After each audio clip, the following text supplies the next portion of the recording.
Hi there, and welcome to the Everyday Millionaire Mindset Matters podcast. Hello, Steffany. Hey, hon. So, take 10.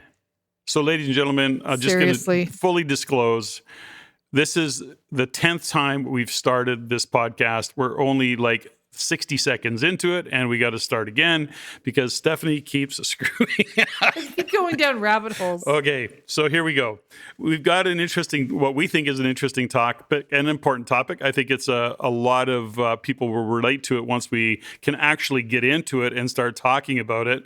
Part of the problem is we've got a title, which you may know is already that if you're going to fight right. Don't be a right fighter. Now, this comes from a fundamental understanding and seeing and observing over the years and being this person where, you have to be right.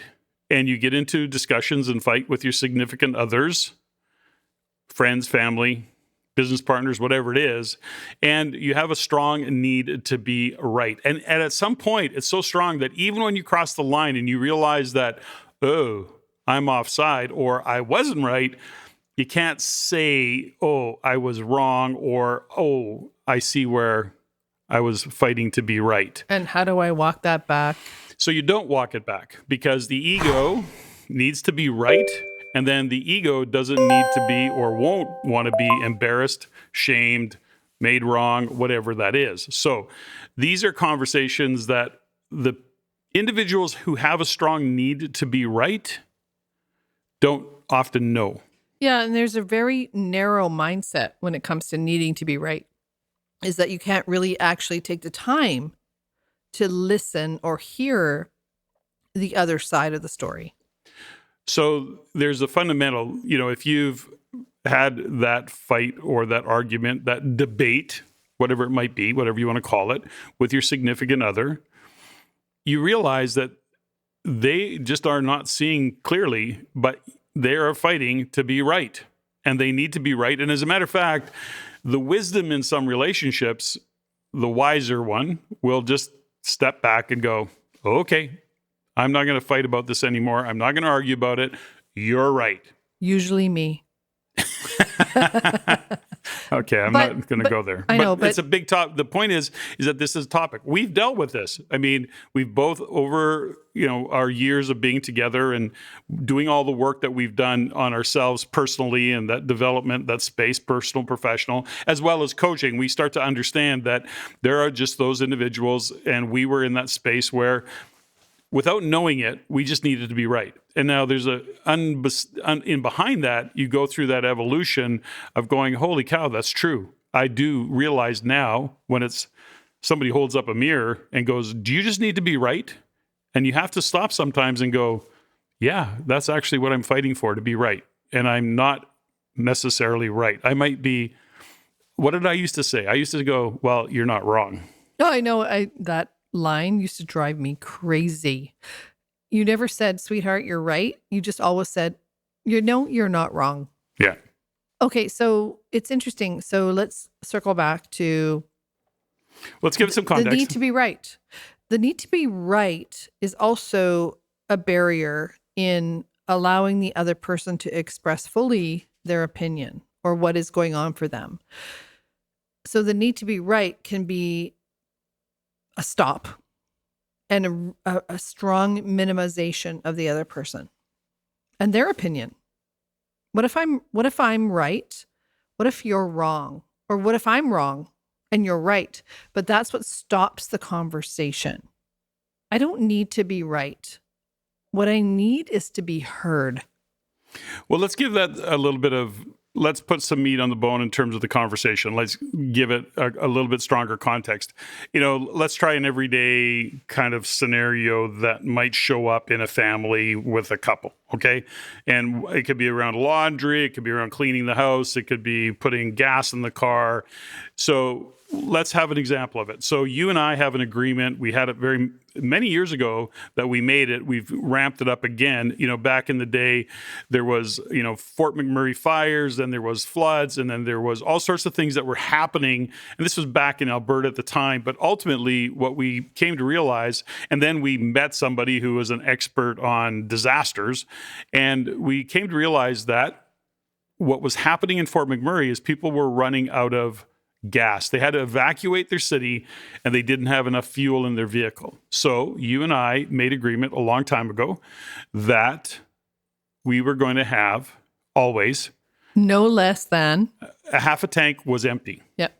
And we both agreed that whoever was driving Filled up the gas tank. filled up the gas tank. And that in itself was agreement because I used to get in the vehicle all the time and it was like a quarter full or empty. And I was always the one that had to go out and pump gas. That guy. Yeah, I was that guy. And you were that wife. So Right. we got over all of that. But the point is this. So we go through, we digressed in the story.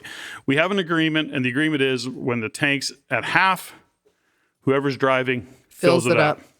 So I jump in the vehicle. This is just a scenario. This has never happened in our house. I jump in the vehicle and it's down to a quarter tank. I'm a little cranky about it. I've had a tough day. I come home and I go, you didn't fill up the gas tank. And you go, well, I didn't drive it last time. And it was, it was Half a tank. half a tank. And I go, well, no, I just got in it. You were the last person to drive it, And so first off, you ask yourself, as we sit here today, I'm going, why would I even argue that? I don't really, but it this doesn't is really an matter. example. But this is just an example. Yeah. So the point is this, is that then the debate starts and it really then escalates. Realization that it's got nothing to do. And blame. Blame kicks in.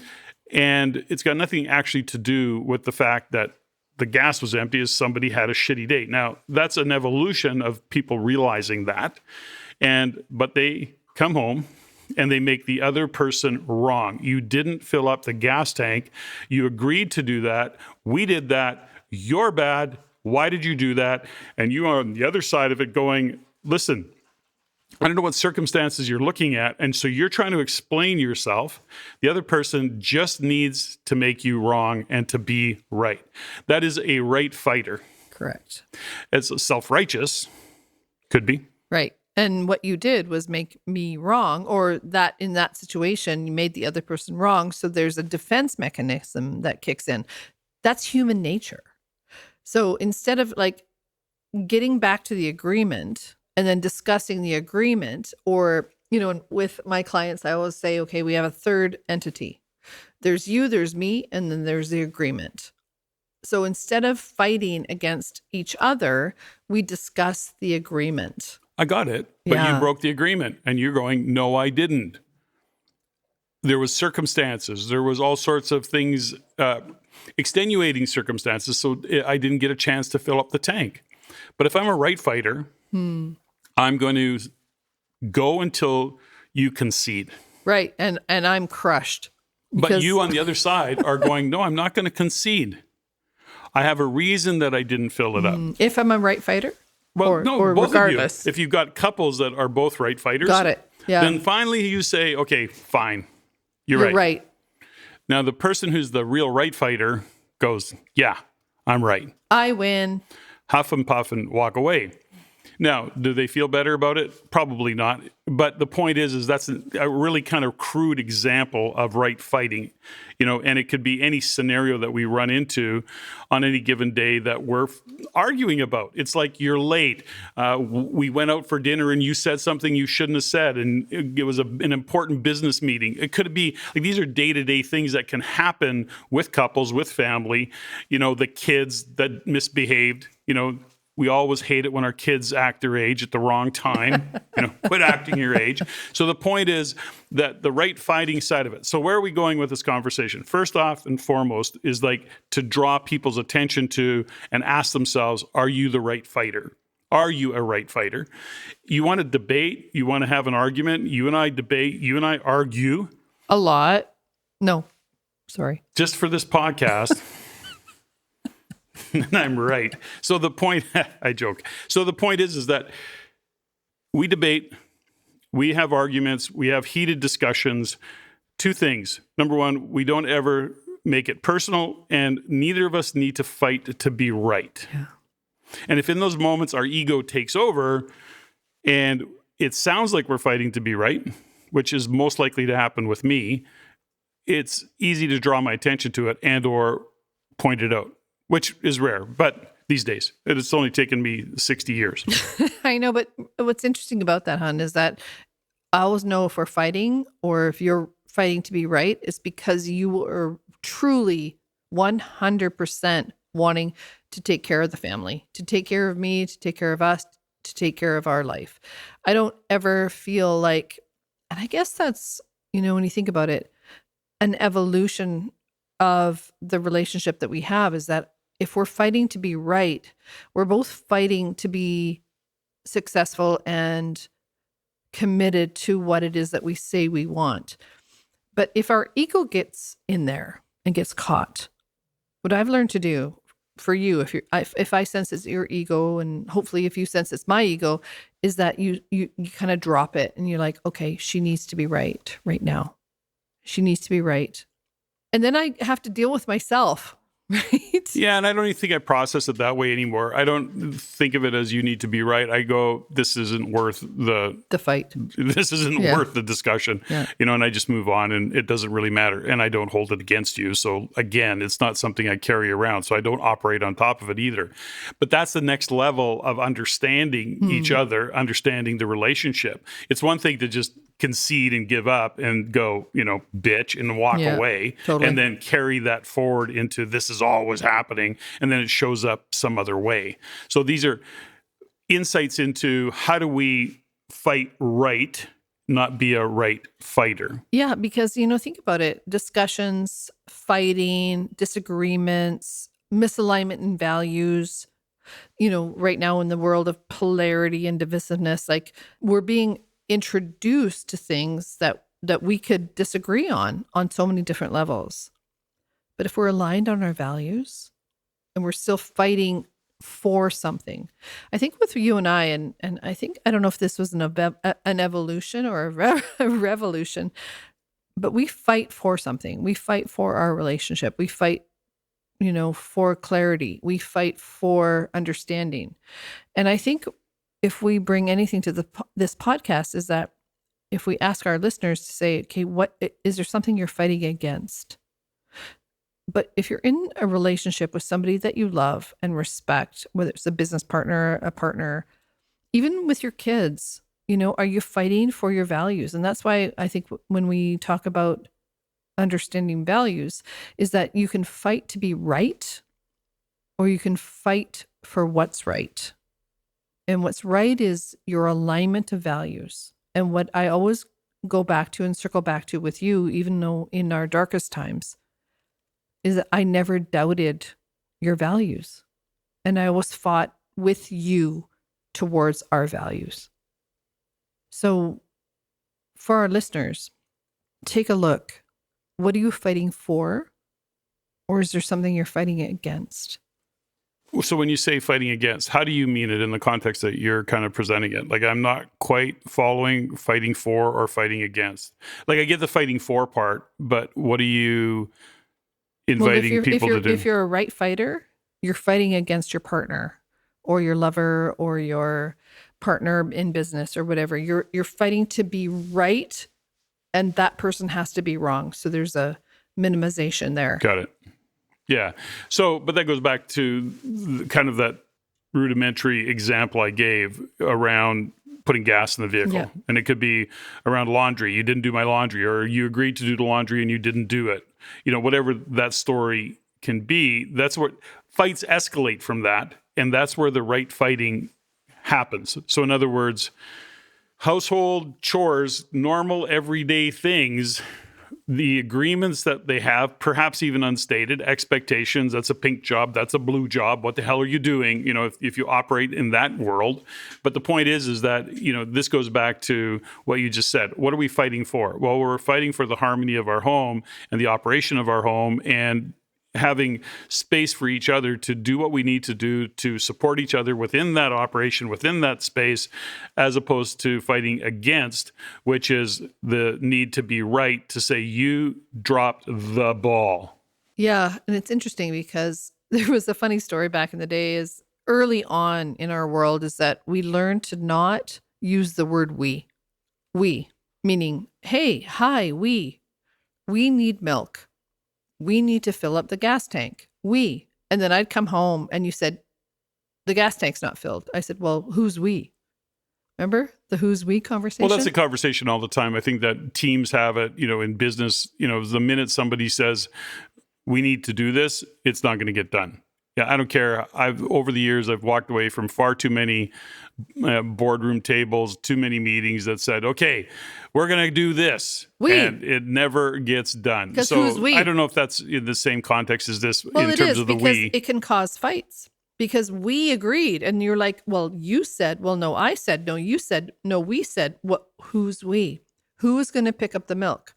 Who is going to fill up the gas station? We need, or the car needs gas. But there's no specificity in the agreement. Hun, next time you're out, can you fill the gas? Next time you're out, can you grab the milk? Next time you're out, or vice versa. When I'm out, I'm going to fill up the gas. So these tiny little elevated conversations take out the ambiguity. Yeah, and it's not really, it just becomes habit, right? So it's not like it's a thought process. It's, you and I having the agreement that whoever drives a vehicle and it's at a half a tank, take the gas tank to the top. That's just an example of it. So but you know what's really funny is that if it doesn't happen, you don't make me wrong anymore. You used to, but you don't make me wrong and I don't make you wrong. And what's interesting is that there's always a reason because we have the agreement. We can check in on the agreement. So I don't think it's a case of making each other wrong. I think the reason we don't make each other wrong is we don't have that strong need to be right anymore, and we understand that. But let's take the conversation into a bigger context, because when we look at what's happening in the world today and we see the right fighting, it's often, even in the very basic context of it, it's about control. And it's about feeling like you're losing control. There's fear, there's anger, of course, anger driven by fear. There's a loss of control. There's a need to change and a resistance to that change, not wanting to change. Now we're in an environment, for example, the past 3 years, where so much uncertainty, so much confusion, so much seemingly loss of control. And in reality, perhaps that's the case. It certainly was for the first couple of years of the pandemic, for example. And so when you start to lose control, when you start to realize that you're having to change and you're resisting that change, often it's because if you're a freedom fighter, if you're that individual that's saying we are losing our freedom, then you are fighting for control. You need to be right. You need to be heard.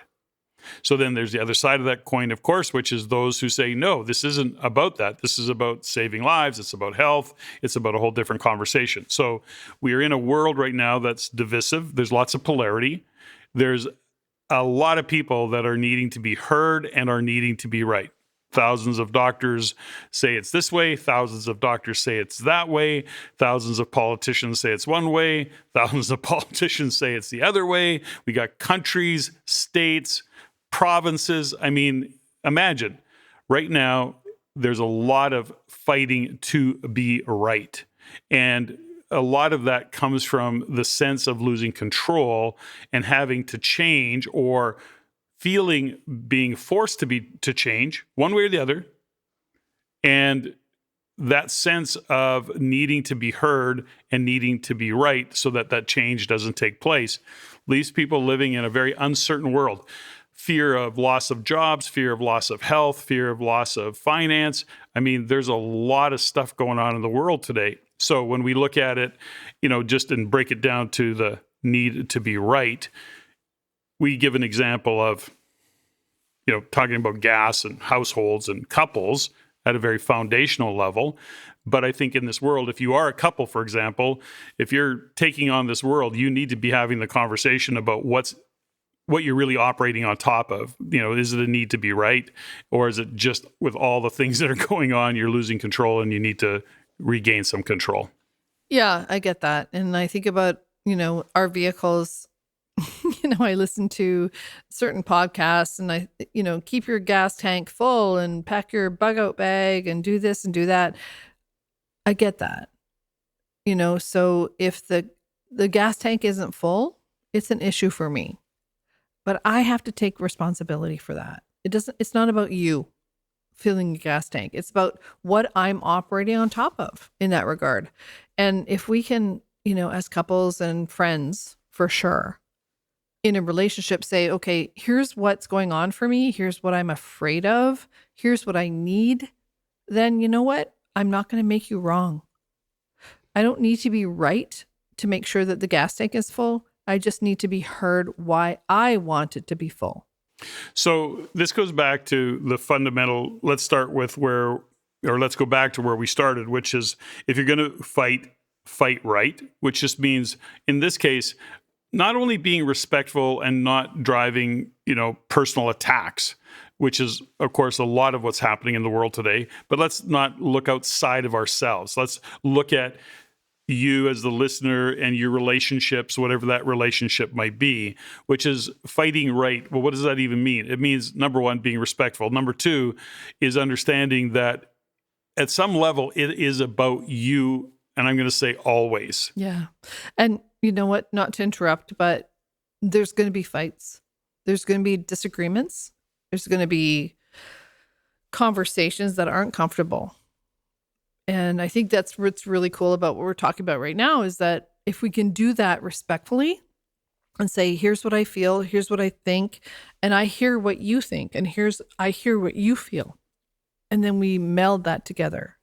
But we break it down in a couple different ways, because this conversation has gone lots of different ways. We didn't know where it was going to go when it started, but let's bring it home a little bit and tighten it up. First and foremost, if you're talking about friends and family, we're talking about the need to be right with friends and family is something that you need to bring your awareness to and understand that within the environment that you live and the relationship that you're trying to create. They're watching different news channels, right? So understand what everybody's seeing and come to an understanding of, are you fighting to be right?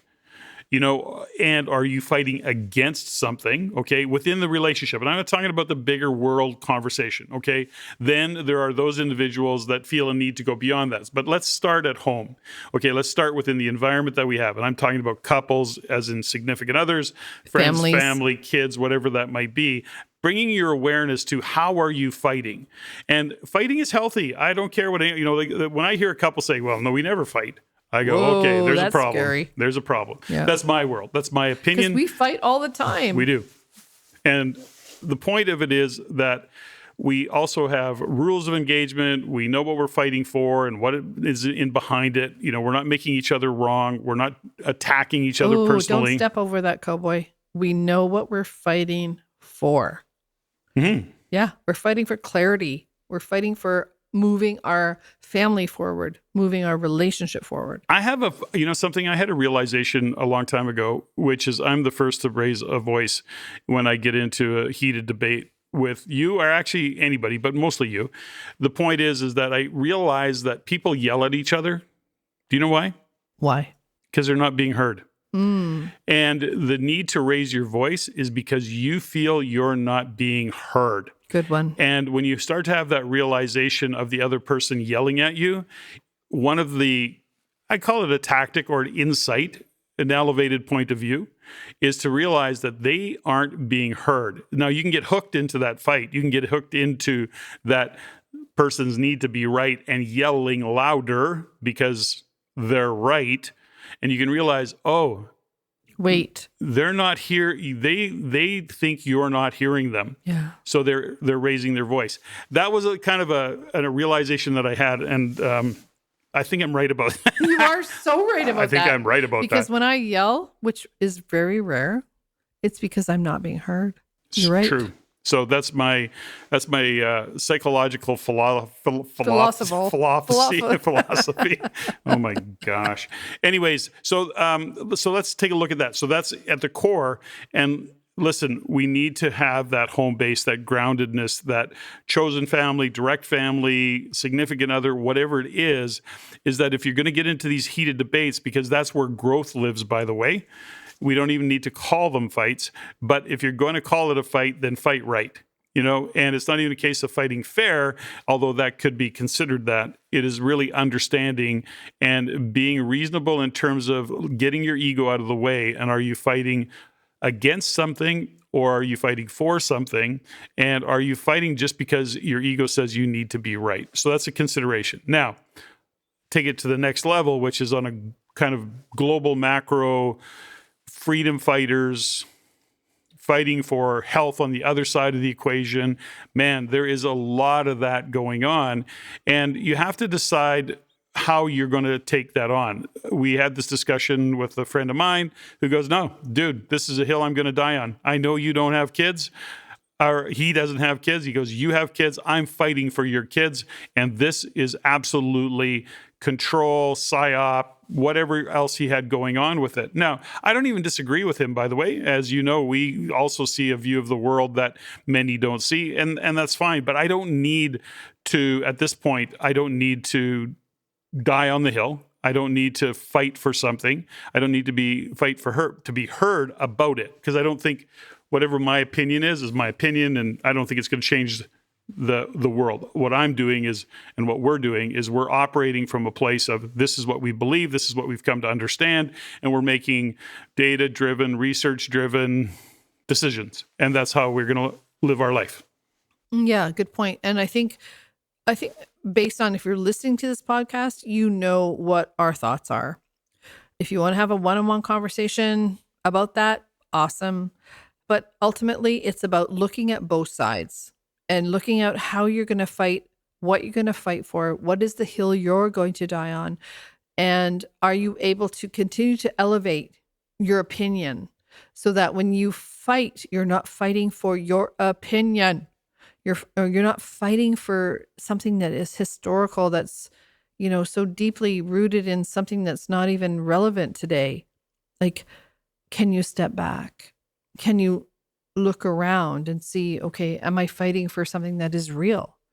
And right now, what's real for me, for us, well, for me, is how do we move our family forward? How do we make sure that we're taking care of what we need to take care of financially, spiritually, physically, emotionally, intellectually, so that we can thrive, through whatever needle we have to go through. We don't know what's coming in the future, but I don't want to be a person that is fighting for something that is so low brow that it stops our conversation and stops our growth.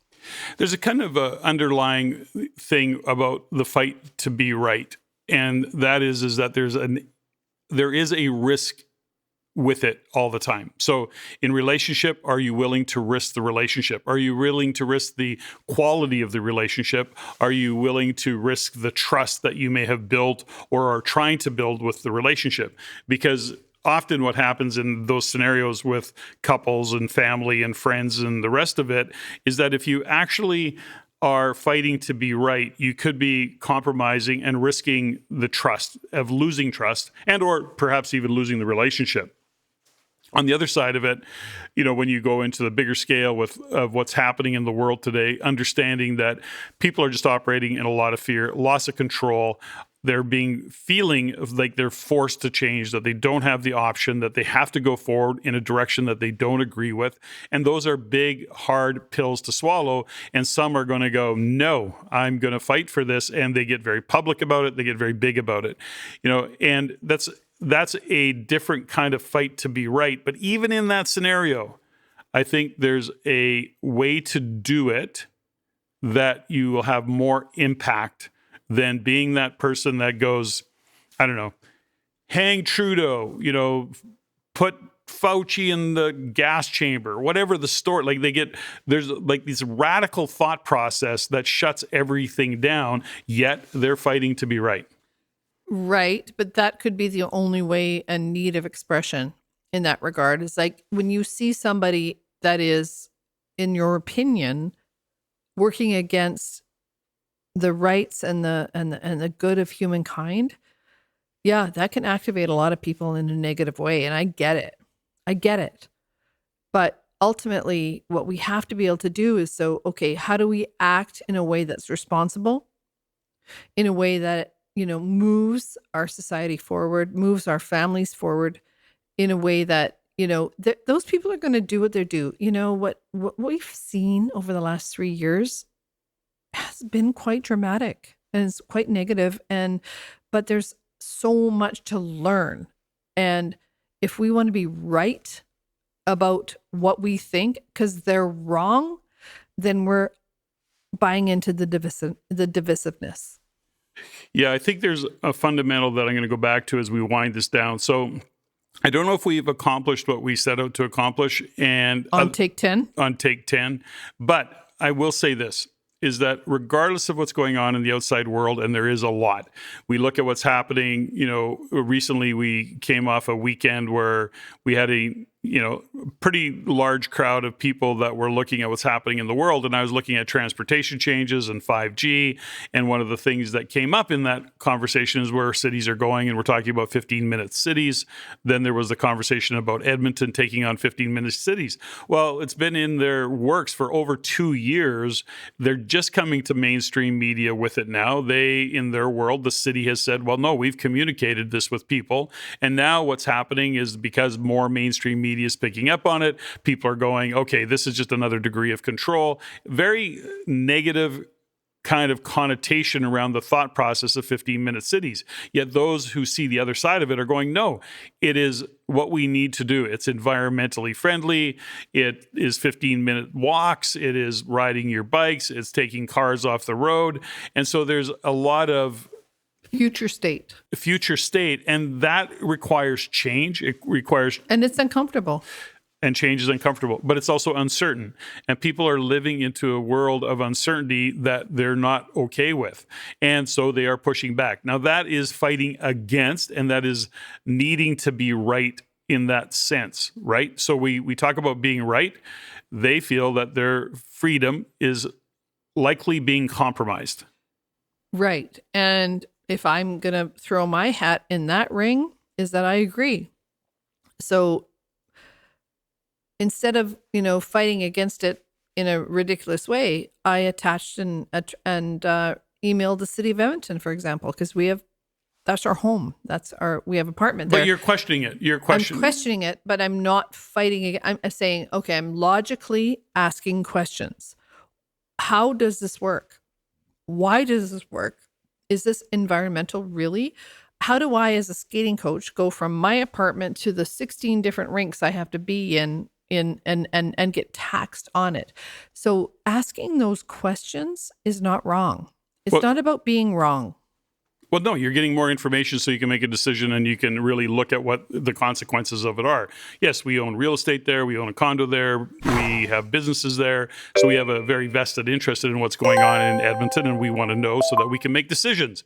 And we may end up disagreeing with what they're doing. And at that point, we have to make a new decision. We'll have to make a different decision. So that is not a need to be right. It's actually looking for information as opposed to immediately saying this is wrong, and I'm going to fight against it and make assumptions without asking questions. Now, on the other side of this particular debate is the fact that I don't think the city of Edmonton is doing a good job of communication. That's just my view. And they've done none. Well, they have. FYI, no, they haven't. I've researched it.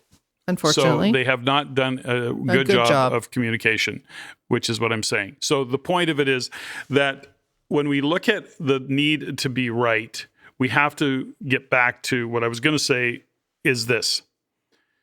As Gandhi said, be the change you want to see in the world. And when you break that statement down, it's be the change you want to see in your world. Mm-hmm. And so that means being grounded. It means not fighting to be right. And it is really fighting for something. What's right. But start by fighting for your family, for your business, for your friendships, for your relationships. Then you can go outside of that, but bring it home. And I think that, in fact, would bring the tension levels down a little bit more when you can get and have a conversation that you don't have to yell because you're not being heard. Yeah, and be on the side of the people that you love and ask them to be on your side. And that's the difference between being right and being a right fighter. If you have to be a right fighter and you have to push against and you have to, decide on a hill you're going to die for, which I respect, don't get me wrong. There are certain things that people are going to hit their wall. For me, I want to be able to see, how do we move through this? How do we move through what we're going through right now what we're going through in relationship, because really everything distills down to who we're being in our core relationships. Am I a good fighter? I don't think I am. Do I want to be? Yes. You can be a good fighter. You fight right, but you're not a right fighter. And that's the key to all of this. Well, I'm committed to us. When we bring our awareness to fighting right, not being a right fighter, it really brings awareness to understanding that you have to be asking yourself when you're in these debates, when you're in these heated discussions, when you're feeling the need to be right, what are you willing to risk? And if you step back from the need to be right to think about fighting right, not being a right fighter, it can actually change how you show up and how you're heard, and it can change how your relationships evolve and develop. And having said all of that, thanks for working through this. Oh, man. You know what, hon? I will never want to be right over losing you. Okay. This is the Everyday Millionaire Mindset Matters podcast. Saying bye. Bye. That was kind of fun. Ladies and gentlemen, thank you for listening. If you found value in the podcast, please take the time to rate and review and share with others. Share with your friends. As it is my goal to always improve and to provide the highest value for you, the listener. If you have any comments, suggestions, or questions you'd like answered, please email me at ceo@reincanada.com. That's ceo@reincanada.com. I look forward to hearing from you. And until next time, Patrick out.